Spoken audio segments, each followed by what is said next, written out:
자, 이번에는 보험업법입니다.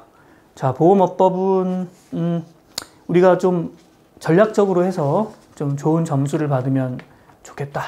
좀 고득점을 받으면 확실히 합격하는, 이 1차 시험을 패스하려면 어법이 어느 정도 반드시 돼야 됩니다. 그래서 이 요약 강의만으로는 사실 힘들어요. 그래서 우리 문제도 풀고 기본 강의도 보고 책에 있는 내용 잘 복습하고 이렇게 해야 할 것입니다. 자, 이 요약 강의의 이 포인트는 뭐냐면 짧은 시간 동안 보험업법을 정리하고요. 이 기본 강의에서 못했던 것들이 있으면 조금 더 보완하고, 그리고 혹시 시간이 너무 부족해가지고 이 요약 강의를 통해서 좀 그래도 기본 점수는 좀 받고 싶은 분들, 그런 분들을 위해서 한번 구성을 해봤습니다. 자, 바로 들어갈게요. 자, 보험업법. 보험업법은 거기 우리 첫 번째 있는 것처럼 보험업을 경영하는 자 있죠. 이 보험업을 경영하는 자의 건전 경영을 도모한다. 이렇게 돼 있죠. 그죠? 그 보험회사의 뭐예요? 보험회사의 그 건전 경영을 도모한다. 이거 하나 체크를 하시고. 자, 그래서 여기 보험회사가 주어라는 거예요. 계약자 들어가는 거 아니고. 그래서 보험업을 경영하는 자, 그의 건전한 경영을 도모하기 위한 법이다.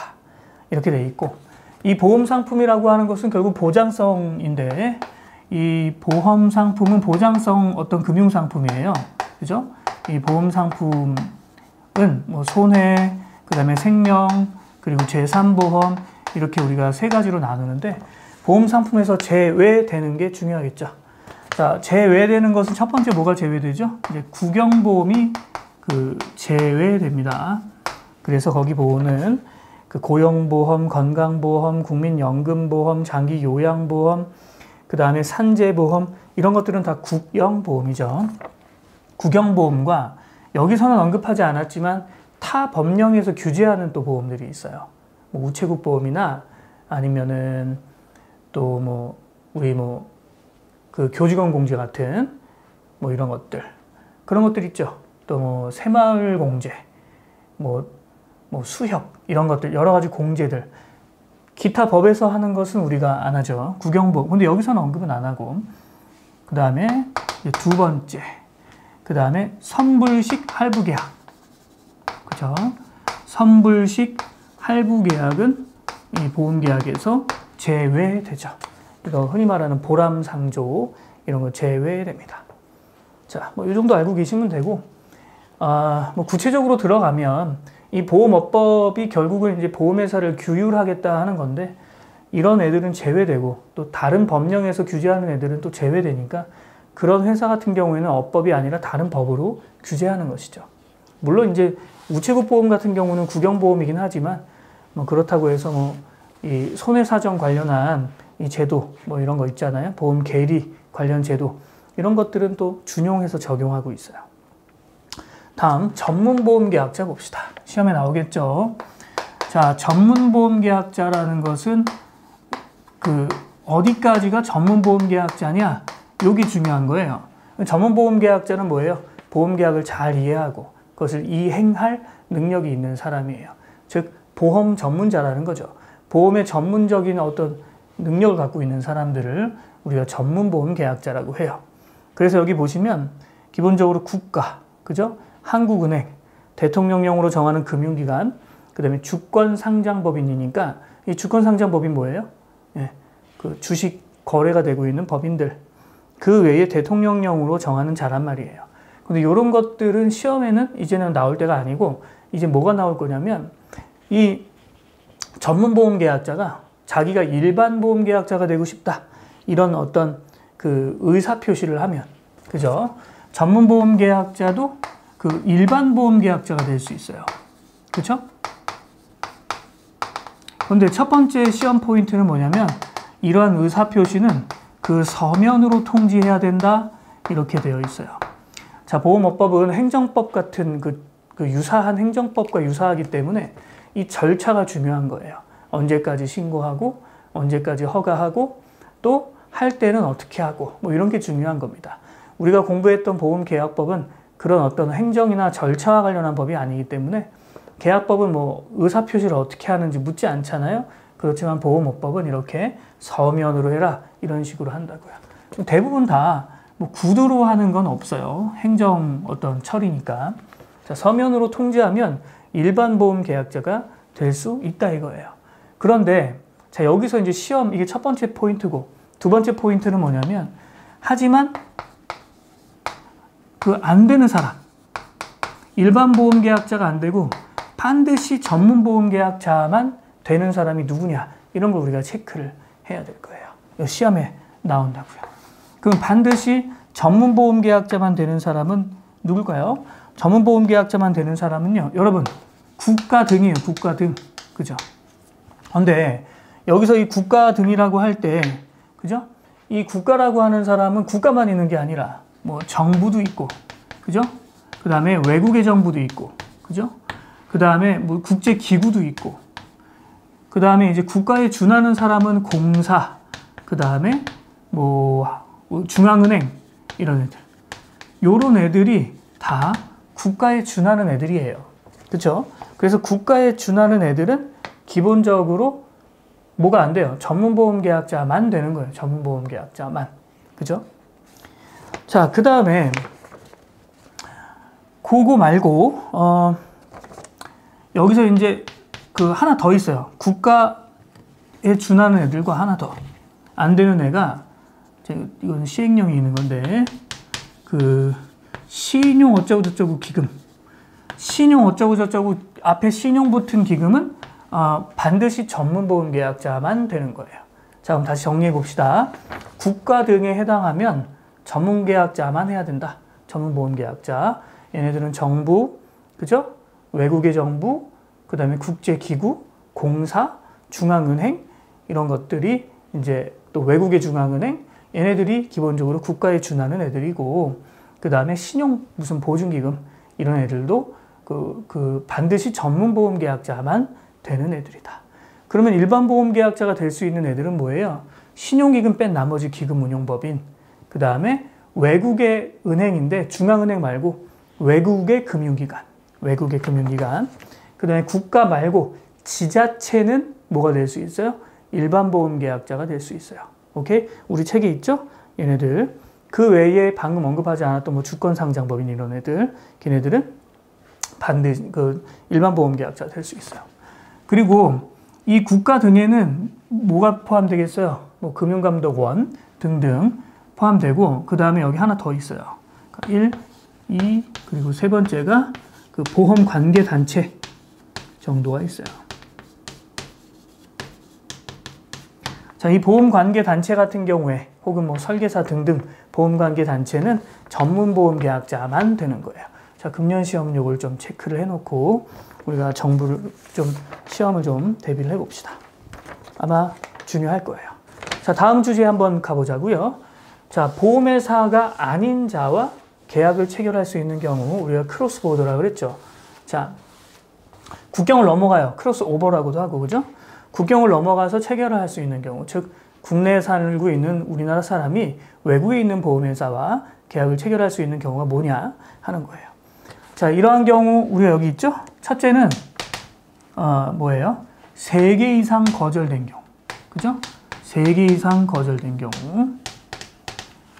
그 다음에 또 뭐 있어요? 우리나라에서 취급 안 하는 경우. 우리나라에서 취급 안 하는 경우. 그 다음에 우리나라에서 우리나라에서 체결하기가 좀 곤란해서 이게 중요하죠. 그 금융위원회로부터 뭐 받아야 되죠, 여러분? 승인받은 경우에. 금융위원회로부터 승인받은 경우에는 내가 외국에 있는 보험회사와 계약을 체결할 수 있죠. 그 외에 계약을 외국에서 했다가 한국에서 지속하는 경우. 이러한 경우에는 우리가 그 외국 보험회사와 계약을 체결할 수 있어요. 그리고 마지막으로 어떠한 특정한 보험 종목의 경우에는 외국의 보험회사와도 계약을 체결할 수가 있어요. 그게 뭐였죠? 바로 생수항려 선장제. 그죠? 생수항려 선장제. 이런 것들이 기본적으로 외국에 있는 보험회사와 그대로 체결할 수 있어요. 생명, 수입, 수출, 항공, 여행, 그죠? 그 다음에 선박, 장기, 그죠? 이거는 그 장기 상해보험, 그 다음에 재보험. 이러한 경우에는 기본적으로 외국에 있는 보험회사와도 계약을 체결할 수 있다. 자, 이거 시험에 잘 나오는 거니까 금년에도 잘 우리가 대비를 해 놔야 됩니다. 자, 이제 허가로 갑시다. 허가. 자, 보험의 허가를 받고 싶어요. 그럼 이제 허가를 받으려면 어떻게 해야 되죠? 우리 교재에 있는 것처럼 첫 번째, 종목별로 허가받아요. 종목별 허가 아주 중요한 거죠. 그 다음에 허가의 주체는 우리 보험업법은 다 금융위원회라 그랬죠. 기본적으로 금융위원회로부터 허가를 받습니다. 그죠? 그 다음에 우리가 기본 강의에서도 말했지만 이 보너스가 있어요. 첫 번째 뭐가 있냐면 어떠한 종목의 전부 허가를 일단 첫 번째 봅시다. 어떠한 종목을 허가받았다. 그러면 그의 재보험도 허가받아요. 그죠? 이거는 재보험은 종목마다 따라 들어오는 거예요. 그죠? 두 번째, 어떠한 종목의 그 전부 허가를 받았다. 그죠? 그러면 첫 번째, 제3보험이 따라와요. 그래서 어떠한 종목의 허가를 받으면 그것의 재보험도 허가받은 것으로 본다. 어떠한 종목의 전부를 허가받으면 어때요? 이거는 뭐냐면 예를 들어 그 자동차 보험 허가받으면 자동차의 재보험 팔 수 있죠. 그런데 손해보험 종목 전부 허가받으면 제3보험을 허가받은 것으로 본다. 그리고 이거 새로 신설되는 거 이후에 새로 신설되는 어떤 새로운 계약, 그죠? 이런 새로운 계약도 앞으로 새로 신설되면 허가받은 것으로 봐버립니다. 그죠? 자, 그 다음에 아주 중요한 게 여기서 언급해야 되는 게 있어요. 그러니까 우리가 손해보험 그 종목 전부 허가받으면 제3보험 허가받은 것으로 보는데 손해보험에서 전부라고 말할 때는 기본적으로 보증과 재보험을 뺀 전부를 말해요. 왜냐하면 보증보험 전업사와 재보험 전업사가 따로 있기 때문에 이럴 때는 보증과 재보험을 뺀 나머지를 말한다. 이렇게 생각하면 됩니다. 됐죠? 그럼 생명보험에 만약에 허가를 받으면 생명보험에 재보험 팔 수 있는 겁니다. 그죠? 생명보험 분야의 그 전부 허가받으면 제3보험도 허가받은 것으로 보고 그 생명보험 분야에서 새로 앞으로 신설된 것도 허가받은 것으로 본다. 이렇게 돼 있죠. 그 다음에 여러분 제3보험 허가를 받으면 또 뭐가 따라와요? 바로 그 질병 사망 특약이 따라와요. 그죠? 질병 사망을 특약으로 담보할 수가 있고 이때 질병 사망 특약을 할 때는 첫 번째 뭐예요? 80세 만기일 것. 두 번째 뭐예요? 두 번째 2억 원 이내일 것. 세 번째 이 저축성 보험이 아닐 것. 그래서 납입한 보험료를 만기에 반환해 줄 때 그 이상 반환해 주지 않는, 그죠? 납입한 보험료 이내에서만 반환해 주는 상품이 가능하죠. 이게 바로 질병 사망 특약이 들어갔을 때죠. 자, 그 다음에 자, 이렇게 허가를 할 때 이제 허가 신청을 하면 그 금융위원회는 허가에 당연히 조건을 붙일 수 있다. 이렇게 되어 있습니다. 허가에 조건 붙일 수 있습니다. 그죠? 자, 그 다음에 오케이. 예비 허가하고도 또 본 허가 할 수 있다 그랬죠? 예비 허가는 2개월이고요. 본 허가는 1개월 됩니다. 그리고 다이렉트로 처음부터 본 허가로 들어가면 본 허가는 2개월 내에 그 답을 해주는 겁니다. 여기서 중요한 게 뭐죠? 예비 허가의 어떤 조건을 조건부 예비 허가를 해준 거예요. 금융위원회에서. 그 조건을 성취한 다음에 그 다음에 본 허가를 신청하면 이때는 어때요? 허가 하여야 한다. 머스트 허가입니다. 그죠? 이걸 필요적 허가라고 불렀던 거 기억나시죠? 자, 허가할 때는 여러 가지 요건이 필요한데 허가할 때는 물적 시설도 있어야 되고, 그죠? 그 대주주가 좀 건전해야 돼요. 그래서 허가의 요건은 이제 첫째는 대주주, 그 건전한 대주주, 아무나 보험회사 못 한다는 겁니다. 두 번째, 대주주가 건전해야 되고, 두 번째는 그 인적, 물적 시설이 있어야 돼요. 그죠? 그리고 허가를 할 때는 이제 자본금이 있어야 됩니다. 그죠? 자, 대주주 요건은 뭐 넘어가고, 이때 그 물적 인적 시설이 금년 시험 나올 법해요. 그죠? 그 다음에 뭐 사업계획 타당성도 있다. 여기다 봅시다. 사업계획이 건전하고 타당해야 돼요. 자, 그러면 이때 금년은 제가 요거 좀 생각하는데, 물적 인적 시설을 반드시 갖추고 보험 그 허가를 신청해야 되는데, 어떠한 경우에는 외부에 위탁해도, 그죠? 외부에 위탁해도 된다 하는 경우가 있단 말이에요. 외부에 위탁해도 물적 시설을 갖춘 것으로 봐주는 거, 간주해 주는 게 뭐죠? 바로 이제 손해사정과, 그죠? 그 다음에 이제 조사하거나 심사하는 업무, 그죠? 그 다음에 전산설비의 운영이나 등등, 이 전산설비 관련한 운영, 보수 이런 거. 그리고 마지막에 이게 2019년에 새로 등장한 거, 바로 뭡니까? 그 정보 처리 업무예요. 금년에 나올 때 됐습니다. 그래서 정보 처리 업무에 대해서는 외부에 위탁하더라도 물적 인적 시설을 갖춘 것으로 간주해 준다. 이렇게 되어 있는 거 중요하죠. 자, 자본금은 중요한 거니까 좀 이따 가고. 그러면 여기서 이제 하나 더 갑시다. 그러면 이제 우리가 허가를 받고 싶으면 서류가 필요한데, 이것이 허가시 필요 서류죠. 허가 필요 서류 우리가 알고 있어야 합니다. 자, 허가 필요 서류 뭡니까? 우리 본문에 보면 3개가 있죠. 정관, 3년간의 추정 재무제표, 그죠? 그 사업계획서, 재무제표를 포함한 사업계획서, 그 다음에 기초서류 중 대통령령으로 정하는 겁니다. 그래서 허가 필요 서류는 첫 번째, 정관이 필요합니다. 정관은 회사 운영하는 원칙이니까 얼마나 회사를 잘 운영할지, 불법적으로 운영하면 안 되겠죠. 그 다음에 3년간의 사업계획서, 그죠? 그 다음 마지막 뭐예요? 기초서류 중에서 대통령령으로 정하는 서류입니다. 자, 이 기초서류는 총 3가지가 기초서류라고 그랬죠. 기초서류는 뭐라고 그랬죠? 바로 보험상품 하나 팔기 위해서 기초적으로 꼭 필요한 필수 서류들이에요. 그럼 보험상품 하나 팔려면 뭐가 필요해요? 보험약관 필요하죠? 그 다음에 그 사업방법서 필요해요. 사업방법서. 그리고 어떻게 내가 보험료 계산하고 책임준비금 산출하는지, 보험료 및 책임준비금 산출 계산서, 그렇죠? 보험료 및 책임준비금 산출 계산서, 요금서, 보험료 및 책임준비금 산출 계산서. 이게 기초서류입니다. 자, 그런데 우리 허가할 때 필요한 거는 뭐라 그랬죠? 서방님이 최고예요. 가지고 서방님만 있으면 됩니다.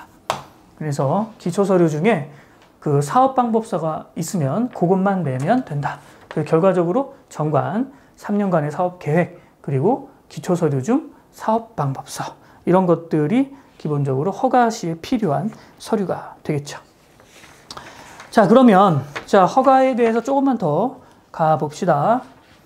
자, 이 허가의 마지막이 뭐였어요? 바로 자본금 요건이 필요하다. 이렇게 얘기했단 말이에요. 그럼 자본금 요건만 정리해 봅시다. 돈이 많아야 된다 이거죠. 근데 얼마 있어야 되느냐?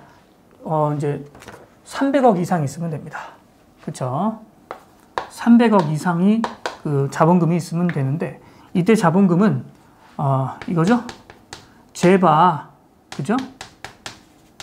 자연생 해, 그죠? 간지라 책상, 기권, 왜 이렇게 외우라고 제가 말씀을 드렸습니다. 자, 쟤를 봐봐. 제가 자연이 생기고 있어. 애들이 다 간지를 일으키면서 책상을 막 기권하면서 하고 있었죠? 한 선교사가 왜? 이렇게 물어봅니다. 자, 재반은 얼마예요? 이제 재반은 300부터 시작하죠. 그 다음에 200, 그죠? 150억, 100억, 그죠? 그 다음에 50억입니다. 그리고 외국보험회사의 국내 지점은 30억이에요. 법조문이 다르기 때문에 이거는 예외적인 거라서, 만약에 지문에서 최저자본금은 50억이다 그럼 맞는 거예요. 국내 회사 기준이니까. 외국보험회사의 그 국내 지점은 30억만 있어도 되는 것이죠. 됐죠? 자, 요거 있어야 되고요. 만약에 여기에다가 통신판매 전문 회사다 이렇게 하면 통신판매 전문 회사는 곱하기 3분의 1을 하게 됩니다. 그죠? 300억이 필요하고, 그리고 만약에 자동차 보험도 하고 해상 보험도 한다. 그러면 350억이 아니라 이때 뭐예요? 최대 300억만 있으면 된다. 그죠? 300억 있으면 되는 거니까 굳이 350억이 필요하진 않다. 이런 거 좀 체크하시면 됩니다. 통신판매 전문보험회사는 이것도 시험에 꼭 나올 수 있어요. 요거에 3분의 1 곱한다 그랬죠. 근데 이제 3분의 2가 중요한 게 아니라 3분의 2는 너무 많이 나왔어요. 뭐가 중요하냐면 통신판매 전문보험회사의 정의가 중요한 겁니다. 그럼 통신판매 전문보험회사의 정의는 뭐냐면 총 계약 건수 및 그죠? 수입 보험료의 90% 이상을 통신으로 파는 거예요. 봐요. 건수 및 보험료의 90%예요. 그래서 여러분 외우세요. 건수 및 보험료. 우리 지금 손사이론도 같이 공부했으니까 이게 무슨 약관인지 알겠죠? 건수, 그쵸? 프리미엄, 보험료. 건수 및 보험료의 90%. 그럼 틀린 지문이 뭐겠어요? 계약자 수, 뭐 피보험자 수? 뭐 이런 식으로 틀렸겠고. 요거 갖고는 장난 안 치겠고, 요거 갖고 장난치겠죠? 건수 및 뭐라고 하겠어요? 보험금. 이러면 틀린 거죠. 예, 이건 보험료예요. 보험금 아니에요. 보험금 기준도 있습니다. 그렇지만 우리는 여기서는 통신판매 전문회사에서는 뭐예요? 건수 및 보험료, NP 이렇게 해서 외우십니다. 자, 그러면 만약에 이 통신판매 전문회사가 만약에 그 통신판매 그 90% 그 기준을 어기게 되면 어떻게 돼요? 다시 90%를 맞출 때까지는 통신판매 그 이외의 방법으로는 모집을 할 수 없다. 이렇게 우리가 공부했었죠. 자, 이렇게 해서 우리가 보험업법 굉장히 짧은 시간인데 되게 빠르죠. 많은 내용을 확 정리했습니다. 자, 이번 요약 강의도 이렇게 짧은 시간에 많은 내용을 정리할 겁니다. 복습이 필요하실 수도 있어요. 자, 잠시 쉬었다가 다음 진도를 나가도록 하겠습니다.